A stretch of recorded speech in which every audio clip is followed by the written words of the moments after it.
The suffocating scent of white lilies filled the chapel. Everyone else probably thought it smelled beautiful. To me, it smelled like a funeral, like something was dying. Maybe it was me. I stood frozen beneath the crystal chandeliers, trapped inside a designer wedding gown that felt more like a burial shroud than a dress. Beside me stood the groom. If you could even call him that, he was 65 years old. I was 23. I swallowed hard. My stomach twisted. Across the aisle, my father sat proudly in the front row, Marcus Brooks, one of the most respected men in Atlanta. My hand instinctively drifted toward my stomach, a secret hidden beneath layers of silk and lace. A child. One man whose face I could never forget, no matter how hard I tried. Memory still haunted me. The way he looked at me, the way he touched me. Now my father was trying to erase everything by selling me to another man. Pastor smiled politely and opened his Bible. Do you take this man to be your lawfully wedded husband for richer or poorer? Boom! The explosion shattered the chapel. Doors, the entire room shook violently. Guests screamed. Glass windows exploded. Inward crystal decorations crashed to the floor. Then I saw them, men in black suits, dozens of them, disciplined, armed, moving, with terrifying precision like soldiers marching into battle. And at the front of them all was him, tall, broad-shouldered, powerful. His charcoal gray suit looked custom-made. Before anyone could react, he calmly reached beneath his jacket. A pistol appeared in his hand. Bang! The gunshot echoed throughout the chapel. Flinched, warm liquid splashed across my face. The groom staggered backward, his eyes widened. Then he collapsed, dead, right in front of me. Blood poured across the marble floor. The white train of my wedding dress soaked it up. Instantly, red spreading across. White. Turning a wedding into an execution. My heart stopped. The guests screamed. Security. Guards froze. Nobody moved. Nobody dared because they all knew who he was. His icy gray eyes locked onto mine. No remorse. No hesitation. No guilt. Only possession. He walked directly toward me, slowly, deliberately, as if every step had already been decided long before today. My body refused to move. Before I realized what was happening, his hand wrapped around my arm, strong, unyielding, terrifying. He pulled me toward him. I stumbled over the blood-soaked fabric of my dress. His grip tightened. Pain shot through my arm. Then he lowered his head beside my ear. His warm breath brushed against my skin. Shiver ran through my entire body. When he spoke, his deep voice sounded like a death sentence. Did your family really think they could sell what belongs to me? My breath caught. The chapel fell silent. Every person in the room was listening, watching, terrified. His fingers tightened even more. You belong to me. Nyla! My heart nearly stopped. And so does the child you're carrying. I felt the world tilt beneath my feet. Because in that moment, I finally recognized him, the stranger, the father of my child, the man from that night. And judging by the look in his eyes, he hadn't come to save me. He had come to claim what he believed was his. Sat motionless in front of Kira's vanity mirror while she worked on my makeup with the concentration of a surgeon. For the past hour, she had done nothing but blend, brush, and complain whenever I moved even an inch. Kira, I groaned. You've been doing my makeup forever. Because perfection takes time. I think perfection showed up 30 minutes ago. Nope. 5 more minutes. I rolled my eyes. 5 minutes later, she finally stepped back and threw both hands into the air. There, done. I stood and looked into the mirror. For a second, I barely recognized myself. My dark skin glowed. Beneath the warm lighting, my eyes looked sharper, more confident, more dangerous. My long auburn curls fell over my shoulders while the fitted black dress hugged every curve of my body. Kira appeared beside me holding a pair of fishnet stockings. No. Yes. No. Absolutely yes. I sighed. You're doing too much. We're going out in Manhattan. Nyla, looking good is the assignment. A few minutes later, we were in a taxi heading toward downtown New York. Kira spent most of the ride checking her reflection. I couldn't blame her. She looked incredible. Her short dark hair framed her face perfectly, and her blue dress turned heads everywhere she went. You know, she said excitedly, this place is one of the hottest clubs in the city. You've said that 6 times. and I'll say it again. I laughed. The moment we arrived, I understood the hype. Music pounded through the building. Lights flashed across the crowd. People danced. Everywhere, the entire club felt alive. Kira dragged me. Straight to the bar, we ordered drinks. Then another, and somewhere around the fourth one, the room started spinning just enough for me to notice. Come dance. Before I could answer, Kira had already pulled me into the crowd. The music vibrated through my chest. Bodies moved everywhere. Around us, for a while I forgot about my family. Forgot about expectations. Forgot about everything, then nature. Called badly. I'm finding a bathroom, I shouted. Kira waved without looking. She had already found someone interesting, typical. Pushed through the crowd searching for a restroom. The club seemed endless. Hallways. Private. Rooms, VIP entrances, employees. Rushing around. Eventually I found myself in a quiet corridor far away from the music. At the end stood an old wooden door. Pushed it open. The room beyond was dimly lit in. Red dot elegant. Private. Clearly meant for wealthy guests. Luckily, it also had a bathroom. A few minutes later I fixed my lipstick and prepared to leave. Then I heard a voice, "You're late." Froze. A man stood near the opposite side of the room. Tall, broad shoulders, perfectly tailored suit, his face partially hidden by shadows. "Excuse me?" His expression didn't change. "Come here." I frowned. "I think you've got the wrong person." He took a step forward. The atmosphere instantly shifted. Every instinct in my body screamed that this was not an ordinary. And I said, I swallowed. "You have the wrong person." He stopped.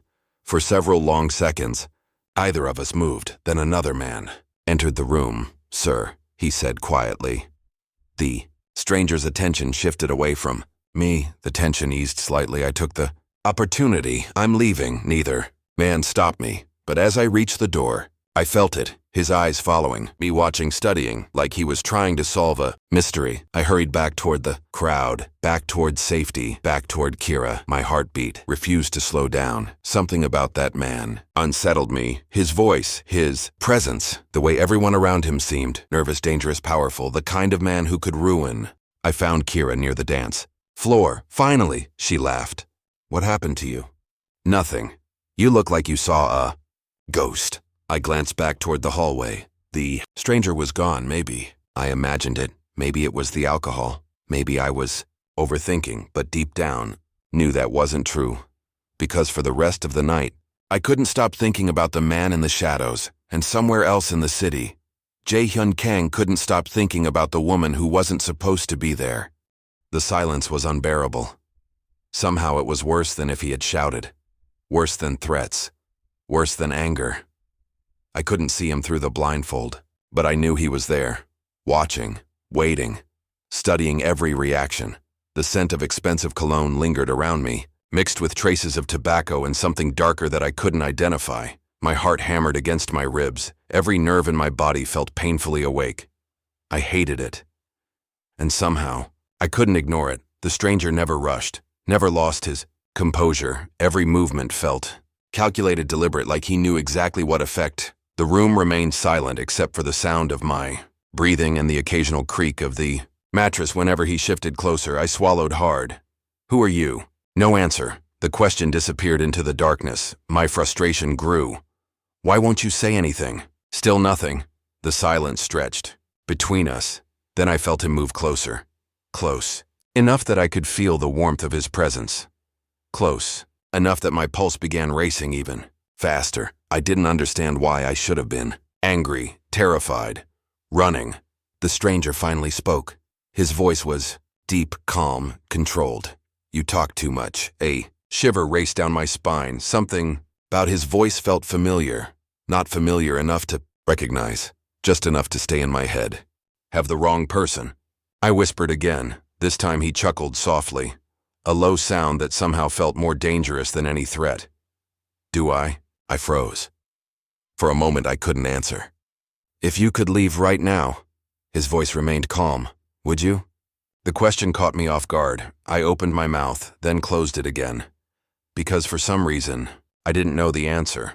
The silence that followed seemed to amuse him. His laugh was brief, almost invisible, but it was there, and somehow it made my stomach twist. Stranger stepped away. I heard movement near the door. Panic immediately surged through me. Wait! The word escaped.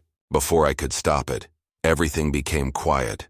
The room, the hallway, even my own breathing. Then I heard him stop. Finally, he said something that would stay with me long after that night ended. You don't know who I am. His voice was calm, certain, unshakable. But one day, a pause. You will. The door opened. Footsteps faded away. And just like that, he was gone, leaving me alone with questions I couldn't answer, questions that would eventually change my life forever. Because 2 months later, I would discover exactly who Jae-hoon Kang really was. The room seemed to disappear around me. Everything narrowed down to the darkness behind the blindfold, the sound of my own heartbeat, and the presence of the stranger who refused to tell me his name. Every movement he made felt deliberate, controlled, dangerously patient.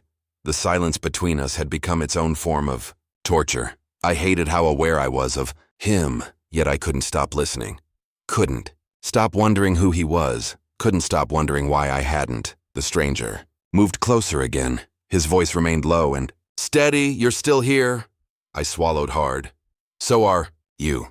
A brief chuckle escaped him. The sound sent another shiver through me. For a long moment, neither of us spoke. The tension stretched endlessly. Questions filled my mind. Questions.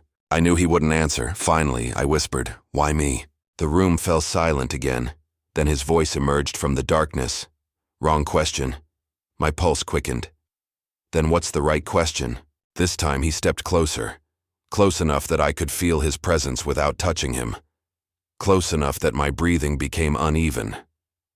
The right question, he said quietly, is why you haven't walked away. I opened my mouth, then closed it because I didn't have an answer, not one I understood. The stranger seemed amused by my silence. He always seemed to know more than he should. Realization unsettled me and fascinated me at the same time. Minutes passed, or maybe seconds. Time had become meaningless. Eventually, he reached toward the blindfold. My entire body tensed. Would he remove it? Would I finally see his face? His hand paused, then withdrew. No. The single word hit me harder than expected.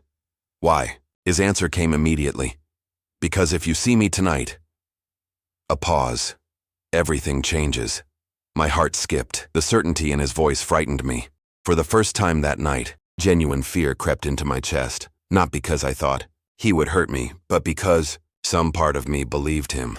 Believed that whoever the stranger stepped away, I heard movement near the door again. The same sound as before. The same feeling that he was preparing to leave. Panic surged through me. Unexpectedly.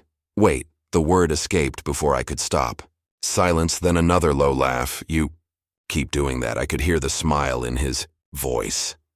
The realization made my face grow warm, embarrassing, annoying. Stranger stopped beside the door. You'll forget me by tomorrow. I shook my head immediately. No, the confidence in my own answer surprised me. He didn't respond right away. When he finally spoke, his voice sounded almost thoughtful.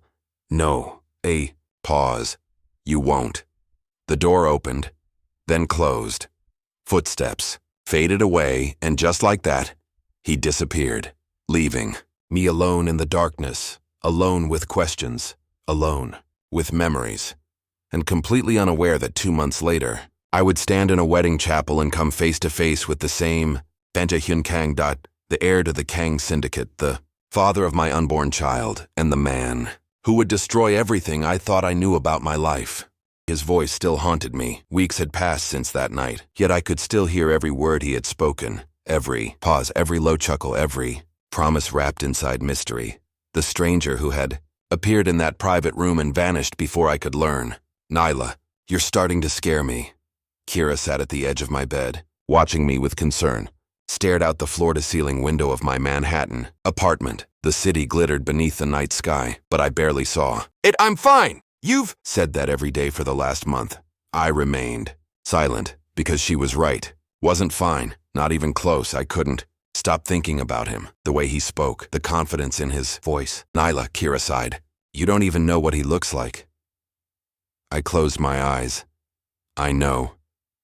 Then why are you acting like you lost the love of your life? Because it felt like I had, but I couldn't explain that, not even to myself. Suddenly, Kira brightened. Forget him for one night. I brought your favorite spicy chicken wings. The second she opened the container, my stomach twisted violently. A wave of nausea slammed into me. Oh God, I jumped from the bed and ran toward the bathroom. Nyla! Kira rushed after me. Several minutes later, I sat on the cold marble floor, pale and exhausted. Kira stared at me, then her expression slowly changed. Wait. My heart skipped. What? When was your last period? Everything froze. The room, the air, my breathing. The blood drained from my face. No. Kira's eyes widened. Nyla. No. Nyla. No. The word escaped over because if I stopped saying it, it might become real. I could be pregnant. The silence that followed was deafening. Kira immediately stood up. Stay here. Where are you going? Pharmacy. She grabbed her purse and hurried out, leaving me alone, terrified.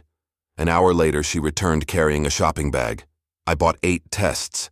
8? I wanted certainty. My hands trembled as I took the bag. A few minutes later, we sat together on the bathroom floor, waiting, watching, praying. The first test showed 2 pink lines. My heart nearly stopped. Kira, wait. For the others, the second showed positive. Every single one. Positive. Positive. Positive. Positive. Tears filled my eyes. I'm pregnant. The words barely escaped my lips. I'm actually pregnant. Kira immediately wrapped her arms around me. We'll figure this out. How? My voice cracked. I don't even know who he is. The tears finally broke free. I don't know his name. I don't know where he lives. I don't know anything about him. The reality hit harder with every word. A baby growing inside me. A child conceived with a man who existed only as a memory. What would my father do? What would Marcus Brooks say when he found out? How could I explain any of this? Before Kira could answer, bang! The bedroom door flew open. Both of us jumped, standing. In the doorway was Valentina Brooks, my half-sister, and the last person I wanted to see. Her eyes immediately landed on the pregnancy tests scattered across the bathroom floor. Slow smile spread across her face. Well, she crossed her arms. This is interesting. Neither of us spoke. Valentina stepped forward and picked up one of the tests, then another, and another. Her smile widened. Oh my God. Her voice dripped with amusement. You're pregnant. I clenched my fist. Get out, but Valentina ignored me. Instead, she laughed. A cruel laugh. A baby? She looked directly into my eyes. Tell me, Nyla, does the father even know you exist? Humiliation burned through me. Leave. But this is too good. She shook her head. Dramatically, father is going to lose his mind. The color drained from my face because she was right. Marcus Brooks cared about reputation more than anything, and now his daughter was carrying a child belonging to a man nobody knew. Valentina walked toward the door. Oh, don't worry. She glanced back over her shoulder. I'm sure father will hear about this very soon. Then she left. The door slammed, shut behind her, and for the first time that night, I truly understood how much danger I was in, because my pregnancy wasn't the biggest problem anymore. Marcus Brooks finding out was. The blood drained from my face. For a moment, I couldn't breathe. Valentina stood in the bathroom doorway with a triumphant smile, holding one of the pregnancy tests between her fingers as if it were a trophy. Kira immediately stepped forward. Valentina, please. It's not what you think, Valentina laughed. Oh, I think it's exactly what it looks like. Her gaze swept over the scattered tests, then back to me. Nyla Brooks, pregnant. The satisfaction in her voice made me sick. I rose to my feet. Get out, but Valentina ignored me. Instead, she folded her arms and tilted her head. You know what's funny? Father spent years protecting the Brooks family name. Her smile widened. And now you've destroyed it. Anger burned through my fear. You don't know anything. No. She took a step closer. Then tell me who the father is. Silence. The smile on her face grew even larger. That's what I thought. Kira moved between us. Valentina, stop. But Valentina had already turned toward the hallway. Father needs to hear this. Panic exploded inside me. Wait. She didn't. By the time Kira and I reached the living room, Valentina was already standing in front of Marcus Brooks. My father lowered his newspaper. His expression darkened immediately. "What is going on?" Valentina's voice rang through the room. "Nyla is pregnant." Everything stopped. The newspaper slipped from his hands. For several seconds, nobody moved. Nobody spoke. Marcus slowly stood, his eyes locked onto mine. And for the first time in my life, I saw genuine disbelief on his face. To tell me she's lying. My throat tightened. I couldn't speak. "Nyla," his voice hardened. "Tell me she's lying." Tears filled my eyes. "I can't." The silence that followed felt endless. Then his jaw clenched. "Who is the father?" I looked away. "I don't know." The room erupted. "You don't know?" His voice shook with fury. "You expect me to believe that?" "I met him one night." "One night?" His expression turned cold, dangerously cold. Marcus Brooks cared about many things: power, influence, control. What am I supposed to tell people? Nobody answered. What am I supposed to tell investors? Still silence. Finally, he stopped, and when he spoke again, his voice was terrifyingly calm. "I have a solution." My stomach dropped, because Marcus Brooks only sounded calm when he had already made a decision. "You will marry." I stared at him. "What?" "Mr. Harrison Bartholomew." The name hit me like a punch. "No, you will." "No." And for the first time, I truly felt afraid. Not for myself, for the baby. Because no matter what happened next, I wasn't alone anymore. Present day. The chapel had fallen into chaos. Guests screamed. Security guards stood frozen. His hand tightened around my arm. "You thought they could marry you to another man?" His voice was low, controlled. Dangerous. I tried to pull away. "You don't own me." His gray eyes never left mine. "No." He stepped closer. "But that child is mine." My heart pounded violently. Everything felt unreal. This was the man I had searched for, dreamed about, cried over. Marcus Brooks stepped forward. "Let her go." Jae-hyun barely glanced at him. The dismissal alone was enough to enrage my father. I said, "Let her go." Jae-hyun's expression never changed. "She's coming with me." "No." "Yes." The room fell silent. Two powerful men, seven neither willing to back down. Then Jae-hyun looked directly at Marcus. "The child she's carrying belongs to me." The statement hit the room like another explosion. Nobody spoke. Nobody breathed. And before anyone could stop him, Jae-hyun pulled me against his side and began leading me toward the chapel doors. "Kira!" I shouted. My friend pushed through the crowd. "Nyla!" But everything happened too fast. Black SUVs waited outside. Armed men surrounded the entrance. The moment we reached the vehicle, Jae-hyun opened the door. I turned toward him. "You can't just kidnap me." For the first time, something resembling amusement flickered across his face. Then he leaned closer and whispered the question that changed everything. "Then tell me something, Nyla." His eyes locked onto mine. "Why didn't you tell me that night that you weren't supposed to be there?" "Cheat."